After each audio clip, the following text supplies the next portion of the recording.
Welcome, everybody. Hello.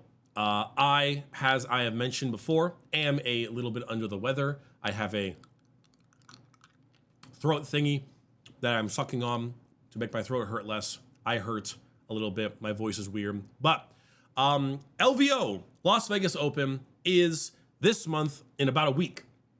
Actually, in exactly a week. I'm recording this on a Friday. And last year, I made a video on the tournament, bringing Night Lords pre-Codex. Went 2 and 4, had a great time, really fun. Now, I would like to share with you what I am bringing this year instead.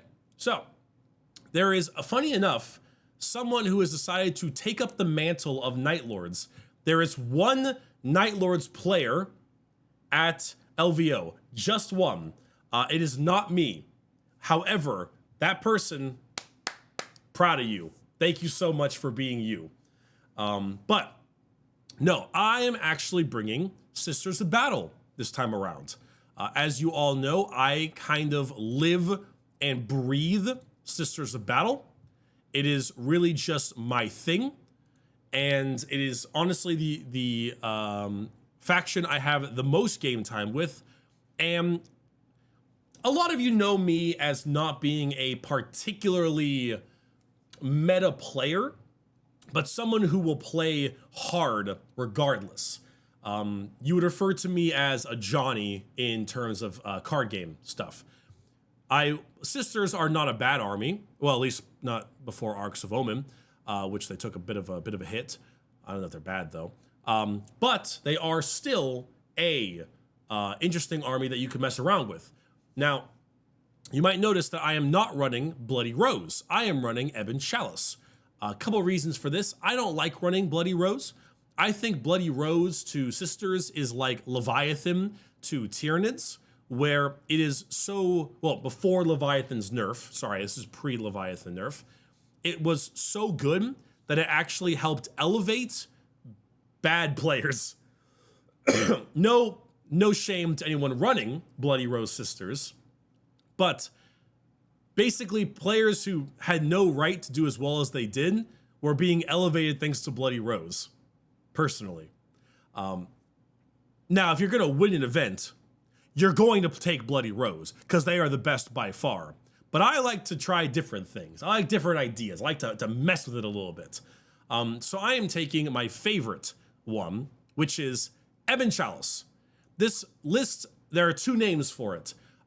It's the triple M. You either have Meltas, Mortals, and Miracles, or you can do Mortals, Morven, and Milfs, or Mortals, Miracles, and Milfs, or Mortals, Meltas, and Milfs. If you want to stick Milfs in there somewhere, I will not tell you otherwise. But the real thing is triple M, Mortals, Meltas, and Miracles.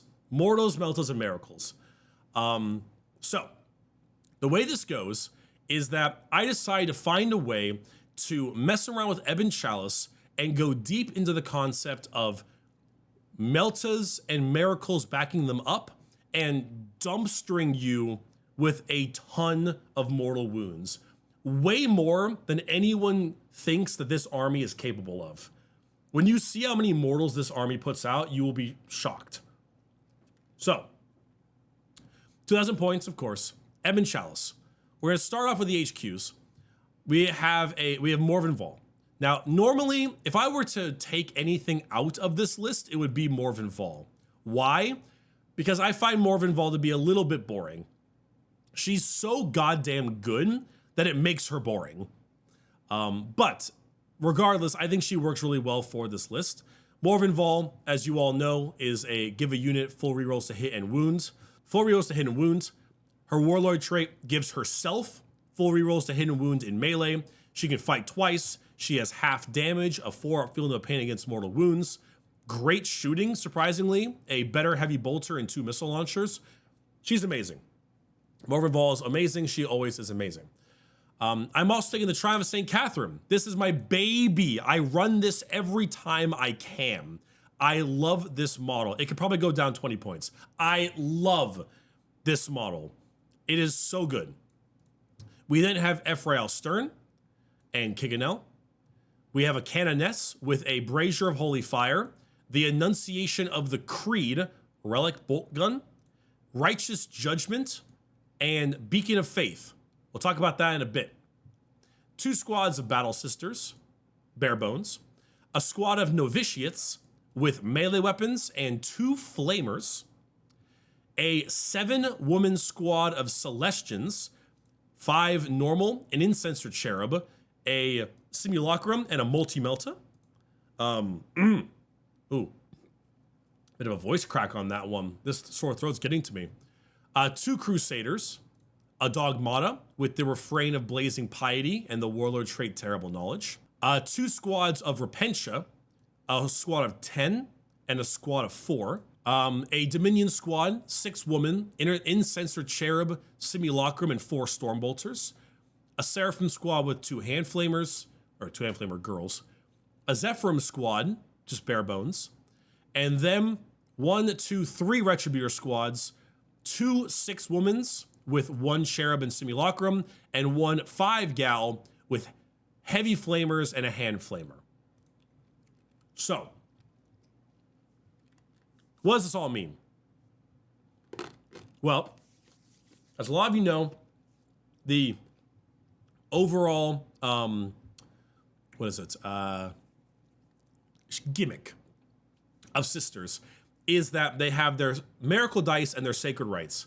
Now, I think Ebon Chalice is the most fun out of them all, and it's my favorite order because it affects the things that Sisters are good at.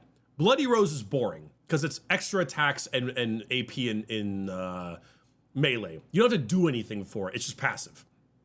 Ebon Chalice, I think, gives you more tactical flexibility.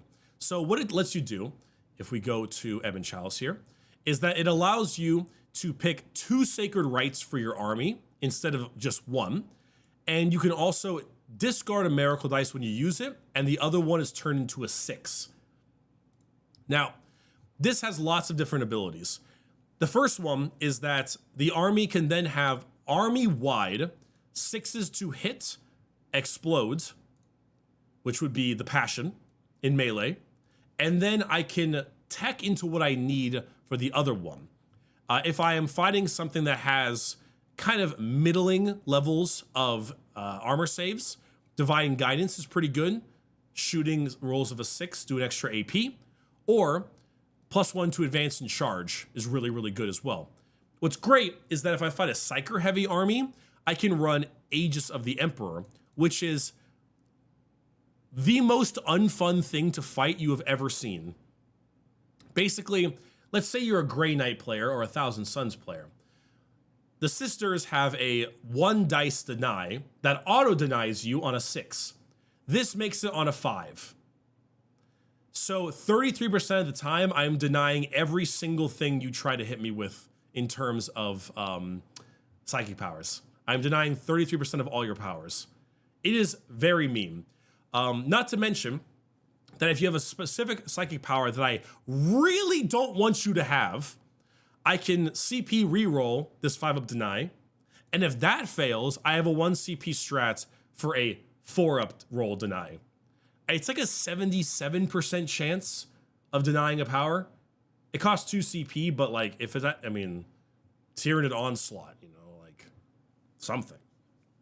So, anywho, the other ability is, like I said before, discard a Miracle Dice, activate use it for a 6. This is going to become really handy when it comes to some of the other things. This Canoness is the bread and butter of this list. It is the bread and butter.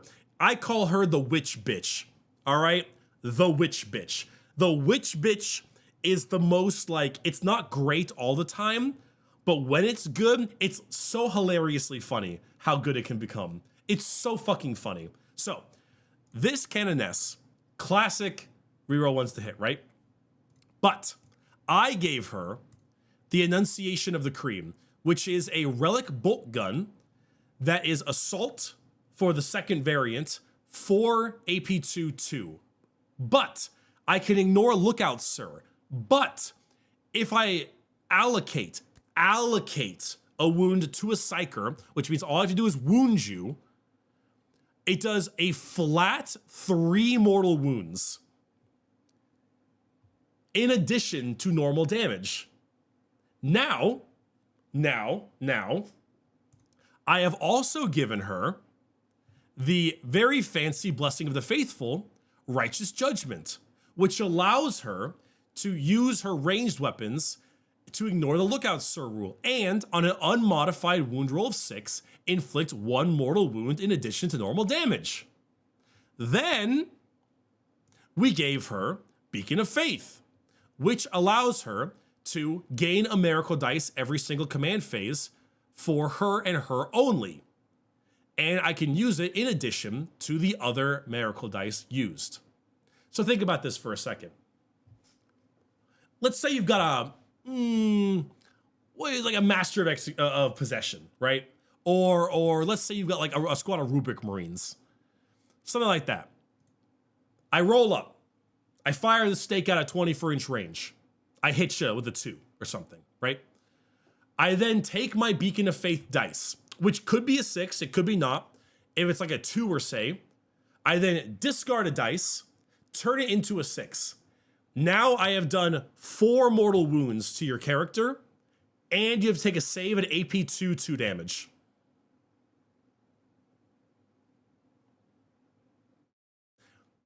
Now, I can make it worse. I could fire both at the same time. I'll be hitting on 3s, so it's a bit of a risk. But then the other one, the bolt gun variant, I might roll a 6 for that one to wound as well, for more mortals. The Beacon of Faith miracle dice is in addition, so I can spend both my miracle dice on that to do 5 mortal wounds. I'm not done.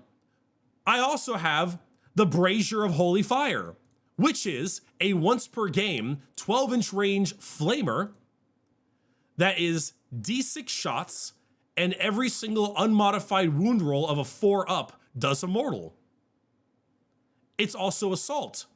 So if you are within 12 inches of my Canoness, I can move her, advance her, and then fire on your Lookout Sir character D6 shots, auto hitting on 4 ups, take a mortal, which, because it's a wound roll of a 4 up, if I roll any 6s, it's 2 mortal wounds.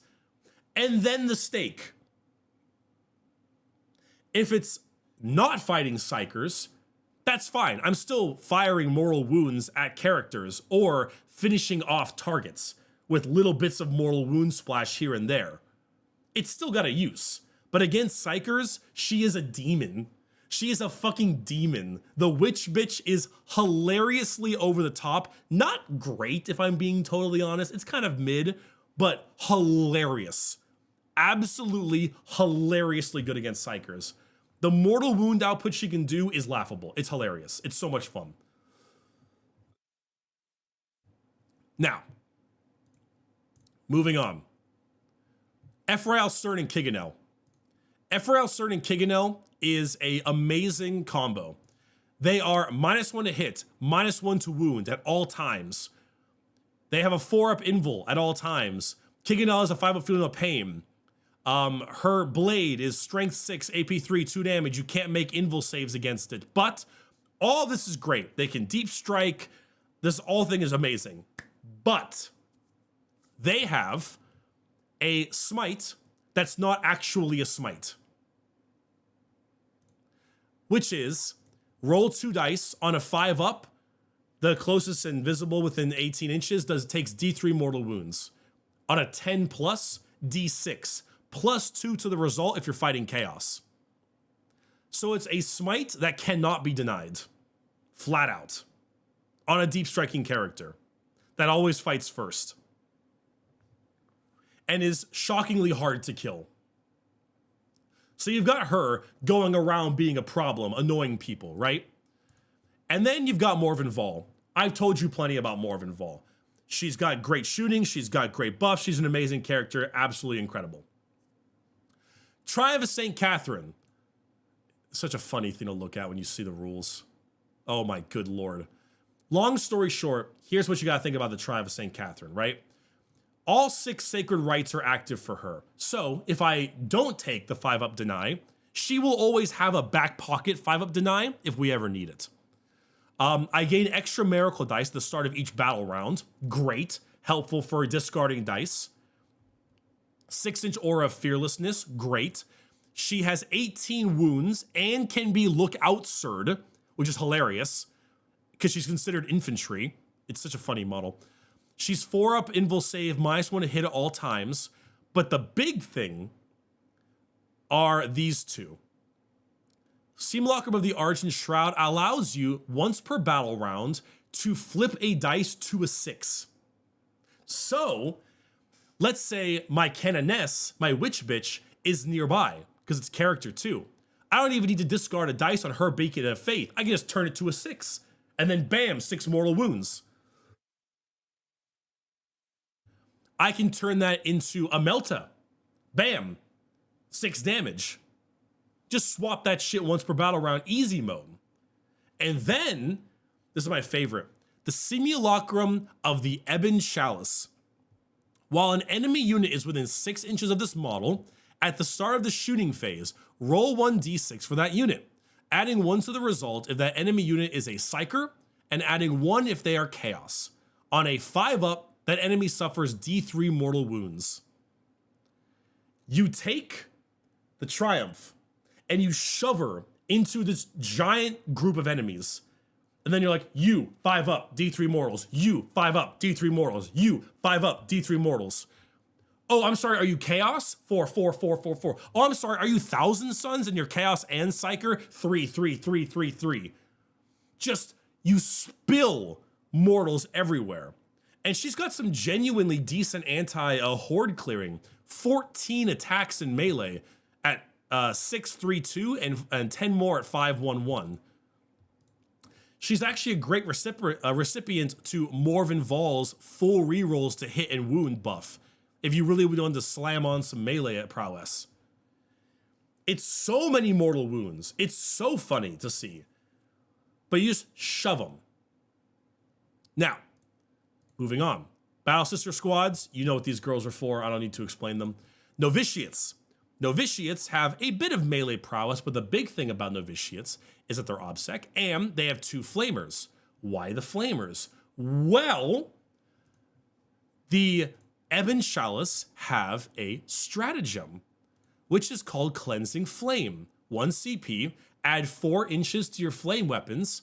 On an unmodified wound roll of a 4-up, they take a mortal wound up to 3. Unmodified wound rolls of a 4-up are easy peasy to get. 2 Flamers will get you that on average almost every time.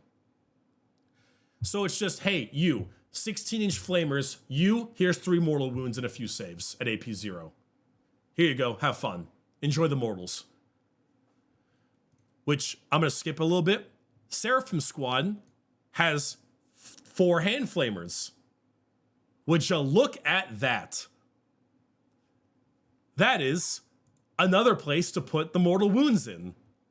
Oh, look at that. Heavy Flamer Retributor Squad. Another place to put the mortal wounds in. I'm pretty sure Novitiates have the order keyword, don't they? Yeah, they have the order keyword. Yeah. So, all these areas to add just 3 mortal wounds in, clean and easy. The Celestian Squad here is more of an extra point thing, but the Incensor Cherub and Simulacrum has a very funny method with it.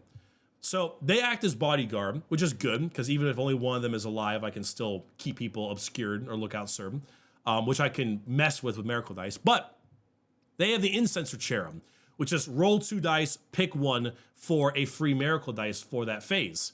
Simulacrum allows them to use an additional Miracle Dice for that phase as well. And if they're near a Canoness, they get +1 to hit. So if they move and shoot a multi-melta, they are hitting on 3s, re-rolling 1s.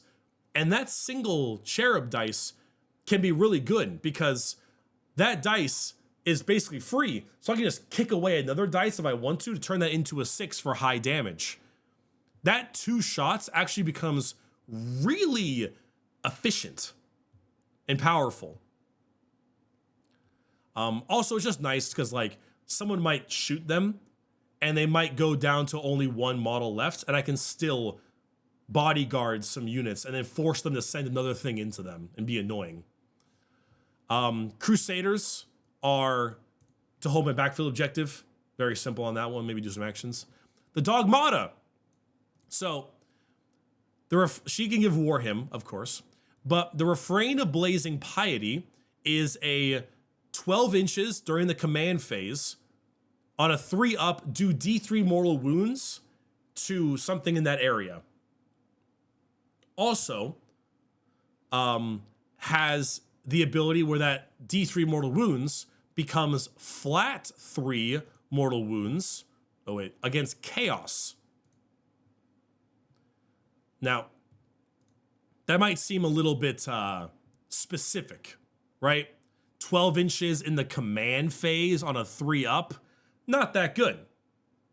But the difference is there's a stratagem called Fiery Orator, whatever, which allows you to, at the start of any phase for 1 CP, activate that, and it automatically goes off.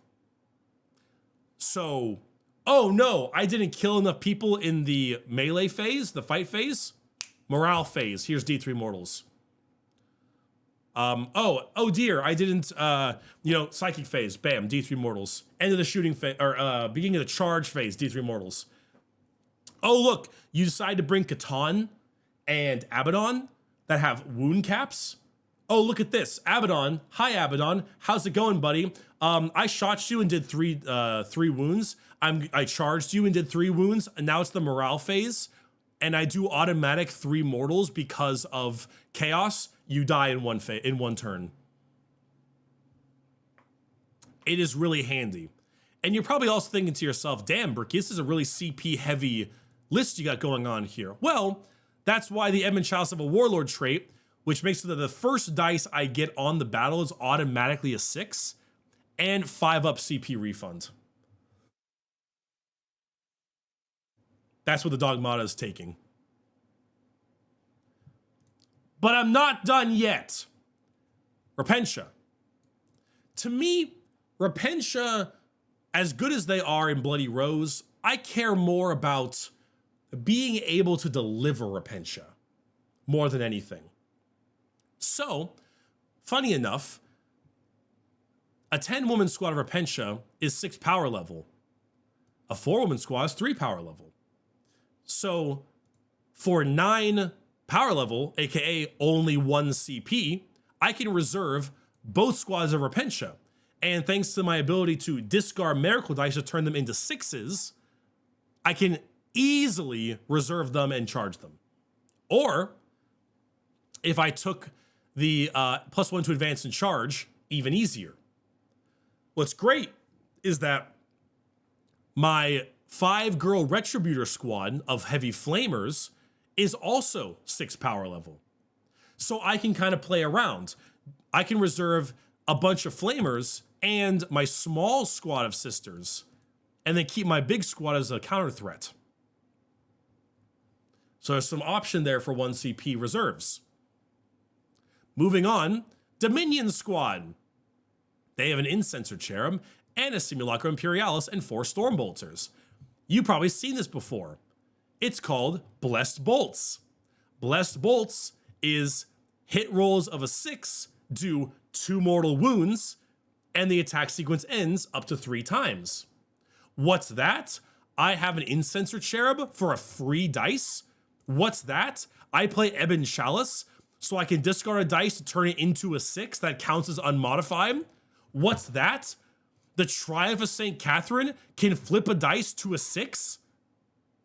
What's that? Morven Vol can give them full rerolls to hit and wound. The 6 mortal wounds is practically guaranteed. It's basically guaranteed. It's easy mode. Easy mode. And then last but not least, there's a few more, but Zephyrim Squad, I can hold them and I can put them in Deep Strike. The Seraphim Squad is amazing because they can shoot when they come down in the movement phase. I can clear screens so easily with them. They're so good. Or I can hit them with mortal wounds with the strap. Zephyrim is a great countercharge threat, a great deep strike threat, and then 2 squads of multi-melter Retributors. Give them Morven Vol rerolls, send them out, destroy something every turn. And that's the list. So when you think about it, Canoness, Witch Bitch, insane Mortal Wound Fire. Ephrael Stern, free smites. Triumph, AoE mortals. Flamer mortals on here. Dogmata mortals. Dominion Squad mortals. There are so many mortals available here. Melta. Reserve threats for melee prowess just in case I need them. Morven Vault in her own right is an insanely good beat stick, just extremely powerful in her own, with her own just tankiness and prowess. And then, not to mention, I can tech for different types of matchups. And when it comes to secondaries, I'm playing Sisters. My secondaries are fucking easy, dude. They're so easy. Leap of Faith, spend Miracle Dice and get points. You know I'm going to do that. Cherub Dice don't count, but I don't care. That's a free 12. Defend the Shrine is a free 12, maybe 15. Just pick a thing, hold it, easy. And then Sacred Grounds is 4 victory points every single time outside the objective, 1 in your objective. The Scouring, laughably easy. Laughably easy. Not to mention that the Dogmata, if you remember, has a beautiful ability to have a 6-inch aura of do an action and still shoot. It's amazing. Absolutely amazing. So, and honestly, if I struggle with some secondaries, Banners is perfectly fine. So, yeah. That's the list. Mortals, Meltas, and Miracles. It's, I think I die a pretty horrible death to most behind-the-wall melee armies. I think, what would you call it? Like Blood Angels. I think Blood Angels and Bloody Rose Sisters, actually, kind of wreck me pretty badly. I think I probably die a pretty horrible death to them. I think I'm really damn good against Orcs because of my out-of-sequence problems I can create. And also Kill Rigs are Psychers, so my Witch Bitch has their number. I think the Orcs might be a bit of a problem. I could still struggle against certain Orcs lists because they're so fast. I'd say I might struggle a bit against Nids, but Nids are just so good. But, you know, if I can snipe out their Neurothrope or snipe out their Zoanthropes, maybe. The Meltas will kill their big bugs like easy. But I think I'm really teching well into Voton. Voton are just gonna fold to this because they have no good mortal wound protection, and I just eat them up.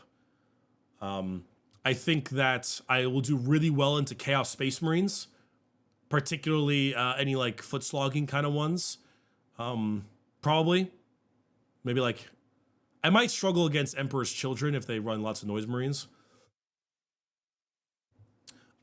New Guard is not in LVO, so I'm going to be easy against Guard. I think I do pretty well against Knights. Lots of Meltas. Morven Vol, pretty good. I think I do pretty okay against Demons, but they do have the Flamers still. So it depends on how heavy they go into their big Demons. And yeah, we'll see.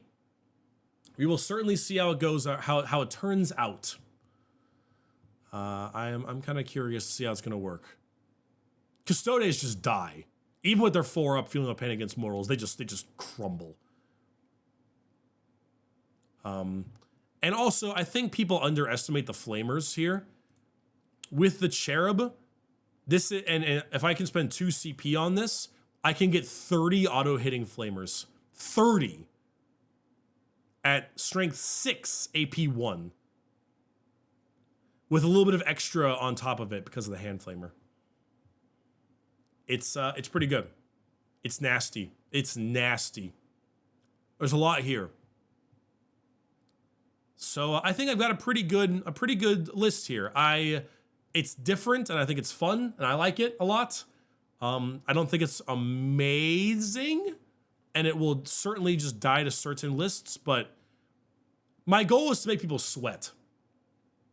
My goal is to have people look at the list and be like, what? That's so weird. What is that? Only 14 Repentia? Where's the extra Zephyrim? What? You're not Bloody Rose? And then and then turn 3, they'll be like, oh God. That's the goal. I want to make them sweat. Oh yeah, Necrons just died of this list. But they might beat me first because of good old OBSEC stuff. But Necrons just die. They have no good mortal wound protection. So we'll see how it turns out. All right, that's that.